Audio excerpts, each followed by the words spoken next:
कहानी की शुरुआत होती है डैरिन के फ्यूनरल से। सभी लोग उसके जाने से दुखी थे, उसका परिवार, उसका बेस्ट फ्रेंड स्टीव। पर इन सबको क्या पता कि डैरिन तो ताबूत में मजे से गेम खेल रहा है, पक्का पबजी खेल रहा होगा। तो डैरिन इस ताबूत तक कैसे पहुंचा, और इससे भी बड़ा सवाल कि ये यहाँ पे फोन कैसे चार्ज कर रहा है। तो ये जानने के लिए चलते हैं भूतकाल में, जहाँ डैरिन एक पढ़ाकू बच्चा था जिसे सब पसंद करते थे सिवाय लड़कियों को छोड़ के, क्योंकि लड़कियों को तो गेड़िया मारने वाले बंदे पसंद आते हैं ना। डैरिन के ग्रेड्स भी अच्छे आते थे, जिसके चलते उसके मॉम डैड बहुत खुश रहते थे। बस उसकी इस रोबोटिक जिंदगी में एक ही दिक्कत थी, उसका दोस्त स्टीव, जो उसे हमेशा कुछ अलग करने के लिए कहता था, जैसे हिस्ट्री क्लास बंक करना और छत पे जाके स्कूल की प्रॉपर्टी को नुकसान पहुंचाना। मुझे लगा ये सब सिर्फ सरकारी स्कूल में होता है। खैर इनके हिस्ट्री टीचर ने इन्हें पकड़ लिया और अब घर पे डैरिन की क्लास लग गई। ये सब उस स्टीव की वजह से हो रहा है, तुम आज के बाद उससे बात नहीं करोगे। इसके बाद डैरिन के डैड ने ऐसी बात बोली जो दुनिया का हर एक बाप अपने बेटे से कभी ना कभी तो बोलता ही है, तुम्हें कॉलेज जाना है, नौकरी करनी है और फिर शादी करनी है। कॉलेज, नौकरी, शादी। और अंकल इसके बाद क्या? खत्म। इन शॉर्ट, ज़्यादातर पेरेंट्स अपने बच्चों को मालिक नहीं बल्कि नौकर बनाना चाहते हैं। इसका एक बड़ा रीज़न ये भी है कि ज़्यादातर पेरेंट्स अपनी बेटी का ब्याह नौकर से ही करना चाहते हैं, सरकारी नौकर।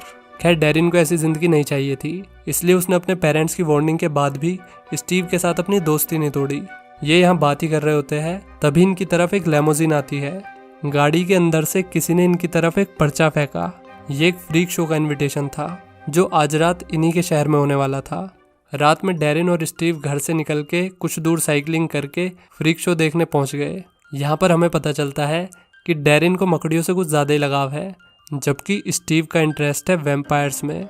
यहाँ पर इन्होंने टिकट लेने के लिए पैसे दिए, पर जब पर्दे के पीछे से टिकट नहीं आई तो स्टीव ने टिकट लेने के लिए हाथ बढ़ाया और तभी एक अजीब सा क्रिएचर उसके हाथ पे काट के भाग गया। हालांकि फिर उन्हें टिकट भी मिल गई।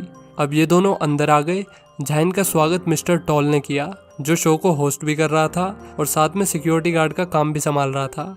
मिस्टर टॉल ने इनसे पूछा कि क्या तुम्हारी उम्र 21 साल है? इससे पहले स्टीव बोलता कि हम लोग यहाँ पर शो देखने आए हैं, ना कि तेरी बेटी से ब्याह करने।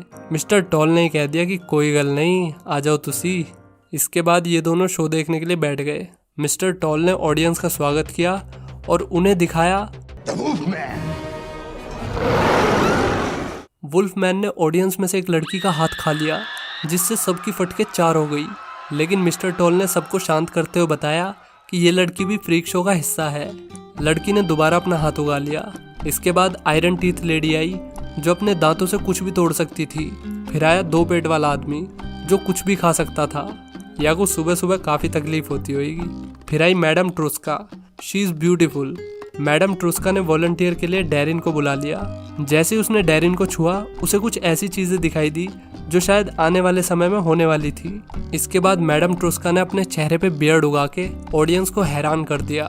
लेकिन अपने एक्ट के बाद उसने शो को बंद करने के लिए कहा, क्योंकि उसने डैरिन के फ्यूचर में कुछ ऐसा देख लिया था जिसे देख के डर गई। मैडम के मना करने के बावजूद भी लार्टन अपना एक्ट करने पहुंच गया। इस एक्ट में लार्टन की जोड़ीदार थी उसकी मकड़ी ओक्टा। लार्टन ने मकड़ी के साथ डांस करके लोगों को एंटरटेन किया। इसी बीच स्टीव ने लार्टन को पहचान लिया। उसने लार्टन को एक पुरानी किताब में देखा था और स्टीव के हिसाब से लार्टन एक वैम्पायर है। तभी वहाँ शहर के कुछ लोग पुलिस को लेके आ गए। पोल्स आ गई भाई, पोल्स आ गई। इसी बीच डैरिन बैक स्टेज पहुँच गया, जहाँ ओक्टा मकड़ी पिंजरे में बंद थी। डैरिन को वो मकड़ी ज़्यादा ही पसंद आ गई थी। उसने मकड़ी को पिंजरे समेत उठा लिया और फिर तुरंत छुप गया, क्योंकि वहाँ कोई आ गया था। ये लार्टन था, जो किसी बुढ़े आदमी से बात कर रहा होता है। उन्हें हाइब्रिड वैम्पायर से खतरा था, जिन्हें वैम्पनीज कहा जाता है। तभी स्टीव वहाँ पर आ गया और कहने लगा कि मुझे वैम्पायर बना दो। मेरी ज़िंदगी में कोई नहीं है, मेरे डैड भी मुझे छोड़कर चले गए और मेरी मॉम सारा दिन नशे में रहती है।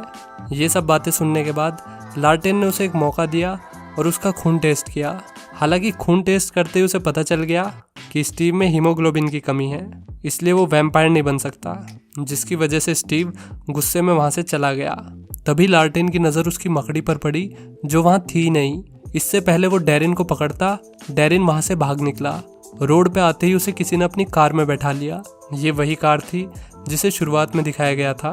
कार में 2 जने बैठे हुए थे, मार्लो और मिस्टर टाइनी। ये डैरिन से सवाल जवाब करने लगे, लेकिन उन्हें जल्दी समझ आ गया कि उन्होंने गलत लड़के को कार में बैठा लिया है। ये तो यहाँ पे स्टीव के लिए आए थे। खैर, उन्होंने डैरिन को उसके घर छोड़ दिया और उसकी साइकिल को तोड़ दिया।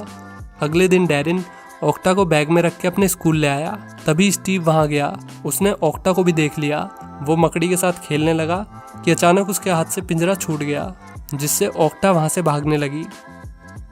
स्टीव ओक्टा को पकड़ने के बजाय उसे मारने की कोशिश कर रहा था। मकड़ी की वजह से स्कूल में अफरा तफरी मच गई।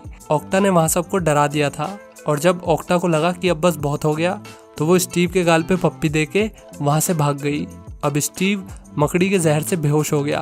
ओक्टा का जहर इतना खतरनाक था कि उसके काटने के बाद किसी का भी जिंदा बचना लगभग नामुमकिन था। इसलिए डैरिन वापस सर्कस पहुंच गया। वहां उसने लार्टेन से मदद मांगी। लार्टेन उसे एंटीडोट देने के लिए तैयार तो हो गया, लेकिन सिर्फ एक शर्त पर कि उसे उसका असिस्टेंट बनना होगा, वैम्पायर असिस्टेंट। ऐसा करने के लिए डैरिन को अपना परिवार, अपने यार दोस्त सब छोड़ने होंगे। अगर सीधे शब्दों में कहा जाए तो उसे मरना होगा। डैरिन इसके बावजूद भी लार्टेन की शर्त मानने के लिए तैयार हो गया। मतलब ये सच्चा दोस्त है स्टीव का। उसे वैम्पायर बनाने के लिए लार्टेन ने उसकी बॉडी में अपना खून छोड़ दिया। इसके बाद डैरिन इसकी पद्दी पे बैठ के हॉस्पिटल पहुंच गया।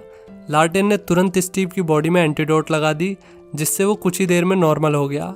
अब कुछ दिनों बाद डैरिन के शरीर में बदलाव दिखने लगे।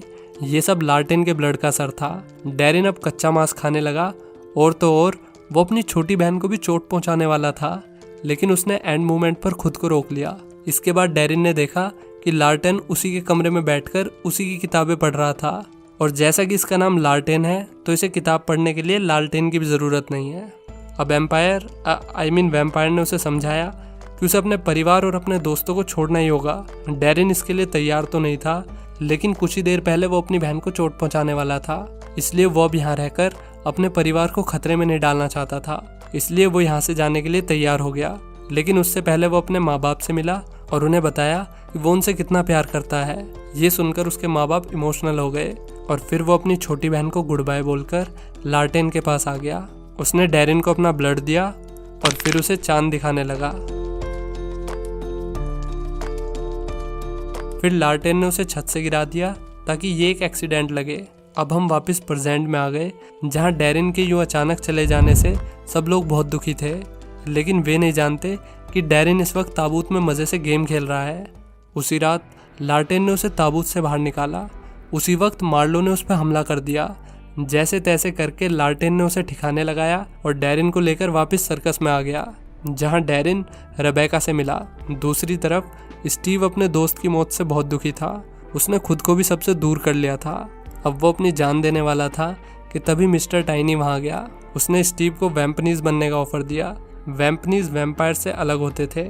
जहां वैम्पायर लोगों को बेहोश करके उनका खून पीते थे, वहीं वैम्पनीज लोगों को जान से मारकर उनका खून पीते थे।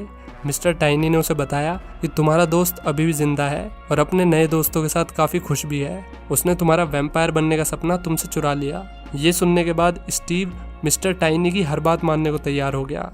दूसरी तरफ डैरिन बाकी फ्रीक्स के साथ घुलने मिलने लगा। उसने अपनी ट्रेनिंग भी शुरू कर दी थी। एक दिन वो अपने फ़ोन में पुरानी फ़ोटोज़ देख रहा था, तभी उसने स्टीव को कॉल करने का फैसला किया। लेकिन स्टीव से बात होने से पहले ही लार्टेन आ गया और उसने डैरिन का फ़ोन तोड़ दिया। उसी रात मिस्टर टाइनी भी वहाँ पर आता है। वो यहाँ डैरिन को लेने आया था। यहाँ हमें पता चलता है कि डैरिन में कुछ खास शक्तियाँ है, इसलिए ही मिस्टर टाइनी उसे अपने साथ ले जाना चाहता था। मिस्टर टॉल ने बड़े अच्छे से सिचुएशन को संभालते हुए कहा कि हम इस बारे में सोचेंगे। इसके बाद लार्टेन ने डैरिन को सावधान रहने के लिए कहा, क्योंकि डैरिन के ऊपर एक बड़ा खतरा मंडरा रहा था। इसलिए लार्टेन ने उसकी ट्रेनिंग शुरू कर दी ताकि मुसीबत के वक्त पे वो खुद को बचा सके। शुरू में तो डैरिन लार्टेन के सामने बहुत कच्चा पड़ रहा था, लेकिन धीरे धीरे उसके अंदर स्ट्रेंथ आने लगी। दूसरी तरफ मार्लो ने स्टीव को वैम्पनीज बना दिया, वो भी सिर्फ उसका हेयर स्टाइल चेंज करके। स्टीव का पहला शिकार और कोई नहीं बल्कि उसका हिस्ट्री टीचर होता है। इधर डैरिन को ताज़े खून की तलब उठ रही थी, इसलिए लार्टेन ने एक बंदे को बेहोश कर दिया। उसने बताया कि हम लोगों को नहीं मारते, बल्कि उन्हें बेहोश करके बस उनसे थोड़ा सा खून उधार ले लेते हैं। तलब उठने के बावजूद भी डैरिन उस आदमी का खून पीने के लिए तैयार नहीं हुआ। अगर लार्टेन लड़की को बेहोश करता तो शायद बात कुछ और होती। अब ये वापस कैंप आ गए। इनके आने के बाद यहाँ वैम्पनीज ने हमला कर दिया, जिस वजह से बहुत से लोगों की जान चली गई। ये बात तो साफ थी कि ये यहाँ डैरेन के लिए आए थे। फाइनली इन्हें डैरेन मिल गया, जो कॉस्ट्यूम रूम में रिबेका के साथ छुपा हुआ था। उसने वैम्पनीज से लड़ने की कोशिश की, मगर कोई फायदा नहीं हुआ। वो तो शुक्र है कि लार्टेन और बाकी फ्रीक्स टाइम से आ गए, जिस करके डैरेन बच गया, लेकिन मार्लो रेबेका को अपने साथ ले गया था। अब डैरेन किसी भी कीमत पर रिबेका को वापस लाना चाहता था। इसी बीच मिस्टर टाइनी ने डैरेन के घर वालों को भी किडनैप कर लिया, ताकि वो लड़के को जाल में फंसा सके। जब डैरेन अपने घर पहुंचा तो उसे वहां कोई नहीं मिला। मिस्टर टाइनी उसके लिए सर्कस का इनविटेशन छोड़ के गया था। अब इस जंग में लार्टेन भी डैरेन के साथ था। इसके बाद डैरेन थिएटर में पहुंच गया, जहां उसने रेबेका और अपने परिवार वालों को देखा। वे सभी बंधे हुए थे। फिर वहां स्टीव भी आ गया, जिसे देखकर डैरेन हैरान रह गया। उसने स्टीव को धमकाया, लेकिन वो उसके सामने बहुत कमजोर था, क्योंकि उसने अभी तक इंसानी खून नहीं पिया था। लालटेन भी मार्लो के साथ कैचम कैच खेल रहा था। इसी बीच रेबेका ने पूंछ से अपनी रस्सी खोल दी और वो डैरेन के पास आ गई।